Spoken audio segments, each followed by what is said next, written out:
Sementara itu, pelaksanaan bekerja dari rumah BDR mendapat reaksi positif dalam kalangan rakyat. Pelaksanaan itu disifatkan sebagai langkah berkesan dalam mendepani cabaran kos sara hidup dan kesejahteraan pekerja. BDR ni baguslah juga pada saya sebab saya dah tak payah fikir nak isi minyak, berapa kos minyak saya, mungkin boleh banyak jimat lah. Saya melihat ini adalah langkah yang paling sesuai diambil oleh kerajaan dalam memastikan kesihatan mental dan emosi rakyat sentiasa berada dalam paras normal. Kerja dari rumah sangat wajar dilaksanakan secara meluas di Malaysia dan secara berterusan.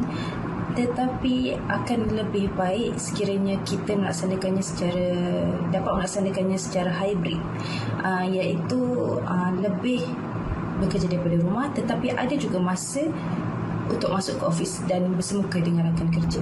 Saya yang hari-hari berulang-alik daripada Seremban ke Putrajaya, memang saya sambut baiklah langkah bekerja dari rumah ini yang dapat menjimatkan pelbagai faktor dari segi pengurusan masa yang fleksibel.